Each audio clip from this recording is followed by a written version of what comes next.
मानूया की कोणीतरी डिस्टर्ब आहे, त्याच्यामुळेच सांगितलं की शरीरात ट्रॅव्हल होतं. कोणी प्रवासाला येत असेल कारण काहीही होऊ शकते. बघा, जेव्हा आपली झोप बिघडते तेव्हा आपल्या मेंदूत ज्या पेशींना दुरुस्तीची आवश्यकता होती त्या दुरुस्त होऊ शकल्या नाहीत. तेव्हा आपल्या मेंदूत एक नवीन रसायन सोडले जाते जे आपल्याला आनंदी ठेवते, आपल्याला हसवते आणि एक खूप महत्त्वाचे काम करते, ते म्हणजे मेंदू आणि स्नायूंचा समन्वय. म्हणजेच जर मला हा हात हलवायचा असेल तर माझा मेंदू हे करत असतो. हे निश्चितच स्नायू आणि मेंदूच्या समन्वयात मदत करते. जेव्हा झोपेच्या कमतरतेमुळे किंवा कौटुंबिक इतिहासामुळे मेंदूच्या पेशी खराब होऊ लागतात तेव्हा आपण पाहतो की डोस सोडला जात नाही आणि तो आपल्या हातांना त्रास देऊ लागतो. म्हणून पार्किन्सन हा डोसच्या कमतरतेमुळे होतो. हा पार्किन्सनचा आजार आहे जो तुम्हाला आहे. म्हणून आपण अनेकदा पाहतो की जेव्हा आपण रुग्णाकडे जातो तेव्हा आपल्याला दिसते की तिथे एक कृत्रिम डोस देण्यात आला आहे. हारमध्ये स्नायूंना काही काळ विश्रांती मिळते, परंतु मेंदूच्या आत पेशी मरत राहतात. त्यामुळे रुग्णाला काही काळ आराम मिळतो, त्यानंतर त्याची प्रकृती बिघडते आणि नंतर औषधाचा डोस वाढवावा लागतो. त्यामुळे थोडा वेळ आराम मिळाल्यानंतर तेथून पुढे असे सुरू राहते की तुम्हाला आराम मिळेल, मग ते चुंबन तुमच्या मेंदूला नुकसान करेल आणि अशी स्थिती पुन्हा होत राहील. त्यामुळे ते थांबवणे खूप कठीण होते. म्हणून पार्किन्सन म्हणतो की एकदा काहीतरी खराब झाले की ते परत मिळवता येत नाही. तार्किकदृष्ट्या असे घडते की पेशी मरत आहेत आणि इतर पेशी येत आहेत. या दोयांमधील पेशींमध्ये पुनर्जन्म शक्ती नसते. जेव्हा जन्माच्या वेळी मेंदूमध्ये 1 कोटी पेशी होत्या तेव्हा आजही त्या 1 कोटी असतील. 1 कोटी एक होऊ शकत नाहीत. आपल्या जन्मानंतर एक नवीन पेशी तयार होऊ शकत नाहीत आणि जर त्या बराच काळ भारीत राहिल्या तर त्या बराच काळ भारीत राहतील. 1 कोटी परत जाणार नाहीत, परत जाऊ शकत नाहीत. जो मेला तो मेला राहील. जो मरायला आहे, ज्याने आपलं काम करणं थांबवलं आहे, त्याला वाचवणं तुमचं कर्तव्य आहे. ते कसं होईल? तुम्हाला आधी तो कारण काढून टाकावं लागेल ज्यामुळे नुकसान होत आहे. तुम्ही पोस्ट करा की तुम्हाला झोप येण्यामुळे झोप कमी येण्यामुळे तुमची समस्या वाढली आहे. तुम्हाला पार्किन्सन झाला आहे. म्हणून तुम्ही सर्वात आधी तुमची झोप सुधारा आणि 8 ते 10 तास झोप घ्या. तुम्हाला कोणतेही नुकसान होणार नाही. पहिलं काम म्हणजे तुम्हाला हे करावं लागेल की 1 कोटीपैकी 90 लाख तुमच्यासाठी जिवंत आहेत. आता या सेल्सची कार्यक्षमता वाढवायची आहे. जे नुकसान झाले ते मरणारच आहेत, पण 90 लाख जिवंत राहण्याची किंमत आहे. 10% मेंदूचं नुकसान झालं आहे, पण 90% अजूनही जिवंत आहे. तर मेंदूमध्ये एक मेकॅनिझम असतो ज्याला आपण न्यूरोप्लास्टिसिटी म्हणतो. न्यूरोप्लास्टिसिटी म्हणजे तुमच्या भाषेत नेटवर्किंग आहे. जसं कोणत्याही व्यक्तीचं जितकं मजबूत असतं तितकंच स्टेबल चढतं. तसंच मेंदूमध्ये जे सेल्स आहेत त्यांचं नेटवर्क त्यांच्या आजूबाजूच्या सेल्सशी असतं आणि यांच्यातील नेटवर्किंगला आपण इंटरकनेक्शन्स म्हणतो. जितके जास्त इंटरकनेक्शन्स असतील तितका मेंदू विकसित होईल. त्यामुळे आपण पाहतो की काही लोकांचं IQ लेवल खूप उच्च असतं, जे आपल्यासारखं नसतं. तर काही लोकांना छोटी छोटी गोष्टी समजायला देखील कठीण जातं. त्यामुळे आपल्याला असं वाटतं की त्यांनी मेहनत केली नाही, पण हे खरं आहे की मेहनत केल्यामुळे त्यांच्या मेंदूत जे क्रियाकलाप झाले ते जटिलतेतून बाहेर येऊ शकले नाही. त्यामुळे त्यांच्या मेंदूत नेटवर्किंग होऊ शकले नाही. त्यामुळे त्यांच्यासाठी छोटी गोष्ट समजणं कठीण होतं आणि काही लोकांना ते अगदी लहान गोष्टीसारखं वाटतं. तर आपल्याला 90 लाख सेल्सला ताकद द्यावी लागेल जेणेकरून ते त्यांच्या नेटवर्किंगला वाढवू शकतील. जितके ते विकसित होतील तितके ते चांगलं काम करू शकतील आणि या मेकॅनिझमला आपण न्यूरोप्लास्टिसिटी म्हणतो. तर इथे एक प्रश्न येतो की न्यूरोप्लास्टिसिटी लहान मुलांना कधी करायला हवी? त्यावेळी लक्ष द्यायला हवं, नाहीतर न्यूरल पद्धतीने असं होतं. एक लहान मूल जे बोलू शकत नाही, बसू शकत नाही, ते कसे घडले? ते न्यूरोप्लास्टिसिटीमुळे आहे. जसे आपण मोठे होतो तसतसे आपल्या मेंदूचा अभ्यास सुरू होतो आणि जेव्हा तो 1 पर्यंत पोहोचतो तेव्हा तो थांबतो. एकदा तो थांबला की तुम्ही तो नैसर्गिक पद्धतीने सुरू करू शकत नाही. जर कोणता बच्चा असेल, मी इथे नंबर आणण्याबद्दल बोलत नाही, कोणताही 18 वर्षांचा बच्चा जो स्मार्ट आहे, त्याचं दिमाग खूप मस्त चालतं. याचं कारण असं असू शकतं की लहानपणी त्याने ज्या गोष्टी अनुभवल्या त्या त्याच्या न्यूरोप्लास्टिसिटीला सुधारित केल्या. याचं 2 कारणं आहेत. एक म्हणजे एक्सपोजर. आपण ज्या गोष्टी पाहिल्या आहेत त्यावर आधारित जर तुम्ही गणित शिकायला लागला किंवा वैदिक गणित शिकायला लागला तर तो बच्चा त्या क्षेत्रात चांगला होईल. याचा अर्थ असा नाही की तो चांगला होईल. आपल्या मेंद्यात विविध सेगमेंट्स असतात जे विशिष्ट कार्ये पार पाडतात. जर तुम्ही गणितात चांगले असाल तर तुमचं लॉजिक चांगलं चालतं. जर तुम्ही तंत्रज्ञानात चांगले असाल तर तुम्ही पीटीमध्ये चांगले असाल तर तुमचा वेगळा क्षेत्र त्यावर विकसित होत आहे. त्यामुळे हे तुमच्या एक्सपोजरवर अवलंबून आहे की तुम्हाला कोणत्या गोष्टींचा अनुभव मिळत आहे. मुलं आमच्या सोबत बसलेली आहेत आणि आपण शेअर मार्केटबद्दल बोलत आहोत. स्टॉकच्या स्टॉक्स चांगले होऊन जातील. एक्सपोजर मिळाला की ती पहिली गोष्ट आहे. तिला एक्सपोजर दिला पण ती ग्रेस करू शकली नाही त्यामुळे तिला दिक्कत झाली. माझी मुलगी सध्या 3 वर्षांची आहे. ती फोन उघडते, कॅमेरा चालू करते. हाय गाईज, वेलकम टू माझं चॅनल. मी युविका खन्ना आणि आज मी तुम्हाला रिले बनवून दाखवणार आहे. माझ्या लक्षात येत नाही की फिल्टर कसे लावायचे. 3 वर्षांच्या मुलांना फिल्टर लावायला येतं. त्यांनी तुम्हाला काम करताना पाहिलं असेल. ते तुमच्यासोबत ऑफिसमध्येही आले आहेत. जेव्हा त्यांनी तुम्हाला काम करताना पाहिलं तेव्हा त्यांचा मन झाला की त्यांनी एक्सपोजर सुरू करावं आणि त्यांनी ते केलं.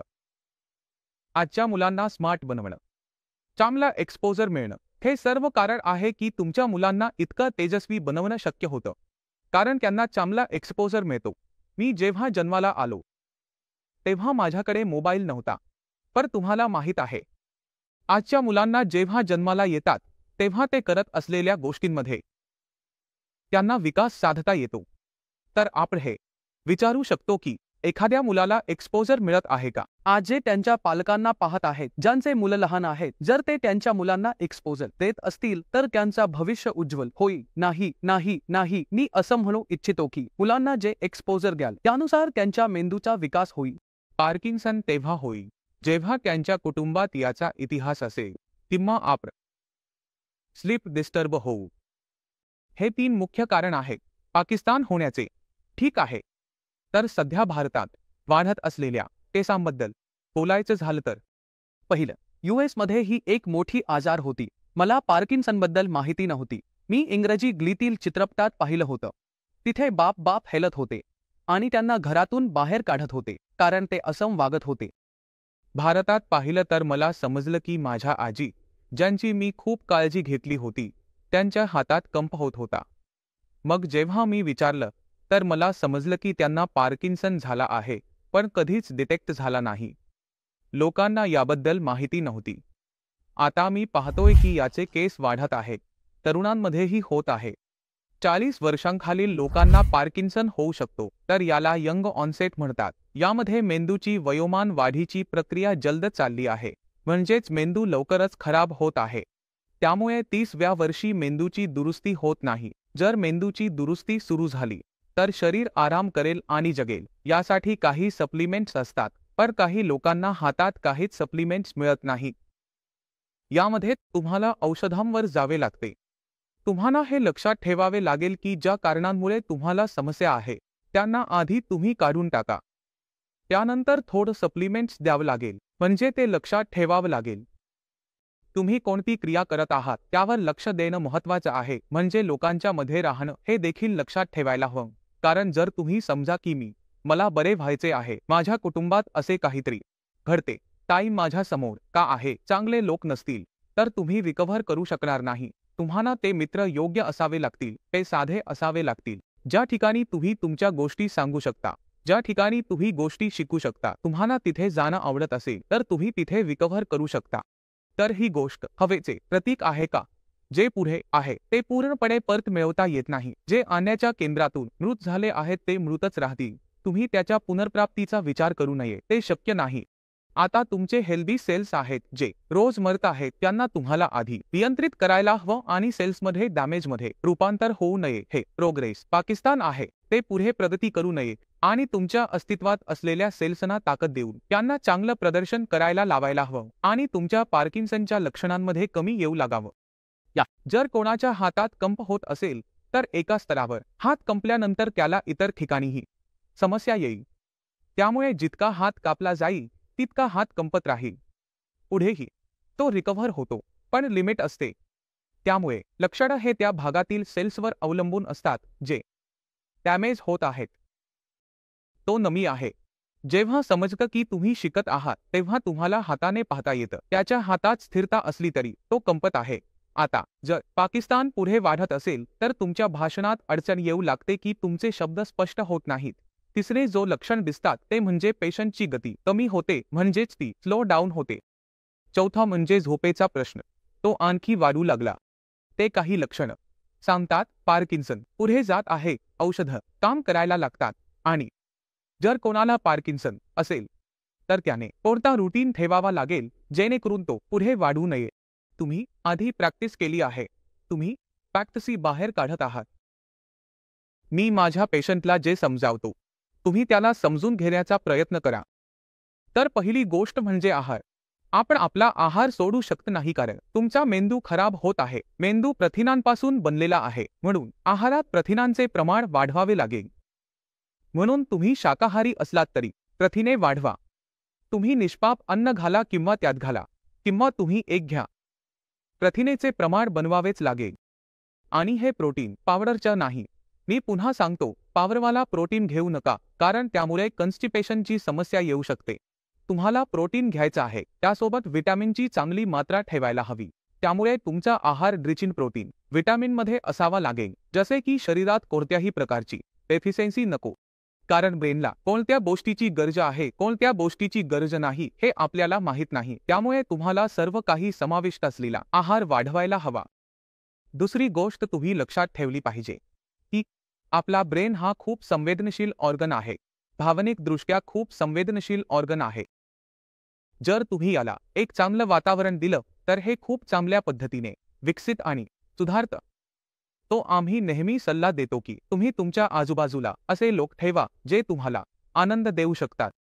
जर तुम्ही सतत न्यूज पाहत राहिलात की न्यूजमध्ये हे झालं, जसं की अलीकडेच बलात्काराच्या घटना झाल्या, तिथे दंगली होत आहेत. जर तुम्ही सतत या न्यूजच्या आजूबाजूला फिरत राहिलात तर तुम्ही डिप्रेसिव्ह होऊन जाल. तुमच्या आयुष्यातून हे सर्व कंटेंट काढा. जे कंटेंट आहे ते थोडं कॉमेडीच्या दिशेने करा. 2 हे तुम्हाला नैराश्याच्या बातम्या कळवण्यात खूप मदत करते. तिसरी गोष्ट म्हणजे व्यायाम. आता आम्ही तुम्हाला झोपेचा एक मार्ग सांगितला आहे की जर तुम्ही संध्याकाळी खूप व्यायाम केला तर तुमचे शरीर थकेल आणि जर ते थकले तर ते झोपी जाईल. म्हणून आपण सकाळपासूनच एक चांगला दिनक्रम तयार करण्याचा प्रयत्न करतो, विशेषतः जेव्हा आपल्याकडे भरपूर वेळ असतो. कारण आम्ही पाहतो की पाकिस्तानमध्ये ज्यांना हे होत आहे ते बहुतेक वेळा रिटायर्ड असतात, जसे की 6 दशकांपर्यंत सरकारी नोकरी असते. तो चांगले काम करत होता, तिथून निवृत्त होताच करायला काहीच उरत नाही, म्हणून तो दिवसभर घरी बसून विचार करत राहतो. जेव्हा त्यांना वाटले की ते त्यांच्या आवाक्याबाहेर आहे तेव्हा त्यांनी पक्षात विकास करण्यास सुरुवात केली. तर आम्ही काय सांगतो की त्यांनी त्यांच्या मेंदूला व्यस्त ठेवावे, रिकामे ठेवू नये. त्यामुळे सकाळी उठून योगा करावा, प्राणायाम करावा, चालायला जावे, घरात परत येऊन उपवास करावा, चांगले खावे आणि त्यानंतर काहीतरी काम करावे. मग ते चित्रकला असो, नृत्य असो, तुम्हाला आवडणारे काहीही असो. नंतर 12 तास आरामात झोपा. त्यानंतर जेव्हा तुम्ही ताजे पाणी प्याल, मग तुम्ही तुमचा व्यायाम कराल तेव्हा ते तुमच्या शरीरात पोहोचेल. त्यानंतर तुम्ही याल, अन्न खाल आणि आपोआप झोपी जाल. यामध्ये थोडा वेळ काढणे आवश्यक आहे, जो आहे सामाजिक होण्याचा. म्हणजेच घराबाहेर जाऊन मित्रांशी भेटा. त्यामुळे तुम्हाला खूप मदत मिळते. जसे आपण कोणत्या तरी स्पोर्ट्स क्लबमध्ये जातो, तिथे मित्र भेटतात. त्यामुळे तुम्ही तिथे सामाजिक होतात आणि तुमची शारीरिक क्रियाकलापही होते. त्यामुळे तुम्हाला खूप चांगला फायदा मिळतो. कारण पाकिस्तानमध्ये रुग्णांना त्यांच्या आजाराला थांबवण्यासाठी आणि त्यात पुनर्प्राप्तीसाठी हे खूप चांगलं असतं. जर तुम्ही हा रुटीन फॉलो केला तर त्याचा परिणाम 2 ते 3 मिनिटात दिसायला लागतो. यानंतर तुम्ही न्यूरोसायकियाट्रीवर काम केले पाहिजे कारण मेंदूला खूप नुकसान झाले आहे आणि मेंदूमध्ये अशी समस्या आहे की तो रसायने सोडू शकत नाही. आता तुम्ही मेंदूपासून अधिक केमिकल रिलीज करायचे असल्यास तुम्ही त्याला आराम देऊ शकत नाही. त्यामुळे तुम्हाला काहीतरी करणे आवश्यक आहे आणि त्याची आहारही चांगली ठेवावी लागेल. न्यूरोप्लास्टिसिटी कशी साधता येईल हे समजून घ्या. तुमच्या मेंदूच्या पेशींचे दोन प्रकार आहेत जे त्यांच्या हातपायांपासून बाहेर आलेले असतात. जसे न्यूरोप्लास्टिसिटी आपल्या मेंदूमध्ये असते तसंच त्या दोन पेशींच्या इंटरकनेक्शनची निर्मिती सुरू होते. आता तुमचा मेंदू 3D मध्ये आहे. 2D मध्ये आपण पुस्तकांमध्ये पाहतो, पर तो 3D मध्ये असतो. एक सेल आहे आणि त्याच्या चारही बाजूंनी वर खाली सर्वत्र सेल्स आहेत आणि यांच्यातील कनेक्शन जितके मजबूत होत जाईल म्हणजेच चंथवा कनेक्शन जितके वाढत जाईल तितका मेंदू विकसित होईल, तितका मेंदू सक्रिय होईल. किसी पेशंटला न्यूरोप्लास्टिसिटीची खूप गरज असते आणि ज्या दिवशी पेशंट न्यूरोप्लास्टिसिटी करतात त्यातले परिणाम खूपच मजेदार असतात. यासाठी काही व्यायाम करावे लागतात, औषध घ्यावे लागते किंवा काहीतरी करावे लागते. तुम्ही कोणतीही गोष्ट सोडू शकत नाही स्थितीमध्ये. जे काही होत आहे जर तुम्ही याला वाढू दिलात तर तुम्ही पूर्णपणे तुमच्या कुटुंबावर अवलंबून होऊन जाल आणि हे कुटुंबासाठी सर्वात मोठी समस्या बनते. आपण स्वतःला या प्रकारे पाहणे आवडत नाही तर चांगलं असं आहे की तुम्ही त्यांच्या शरीरावर आणि त्यांच्या मेंदूवर काम करायला सुरुवात करा. ठीक आहे, पण उपचार चांगले आहेत, पण त्यासोबत जे उपचार आहेत त्यात काम करायला हवे. तर आपण हे म्हणू शकतो की आजच्या काळात जे लोक काम आणि वैयक्तिक जीवनाचा संतुलन साधू शकत नाहीत, जे लोक कामावर खूप लक्ष केंद्रित करत आहेत, जे स्वतःला वेळ देऊ शकत नाहीत, खूपच उच्च संधी आहे की पुढे जाऊन त्यांना पार्किन्सन होऊ शकतो. तुम्ही देखील एक संशोधनात पाहिले असेल की पार्किन्सन मिडल क्लास लोकांमध्ये अधिक प्रमाणात दिसतो आणि वर्किंग क्लासमध्येही अधिक प्रमाणात दिसतो. त्यामध्ये मागे पाहिल्यावर कारण काय आहे हे समजले. शिक्षित वर्ग, मध्यम वर्ग आणि कामकाजी वर्गामध्ये एक कारण आहे की ते नेहमीच प्रत्येक गोष्टीबद्दल विचार करत राहतात. कधी मुलांच्या बाबतीत, कधी त्यांच्या शिक्षणाबद्दल, कधी पैशाबद्दल. जेव्हा आपण सतत विचार करत राहतो तेव्हा मेंदूला विश्रांती देत नाही, त्याला आराम देत नाही. तो मेंदू हळूहळू काम करणे थांबवतो.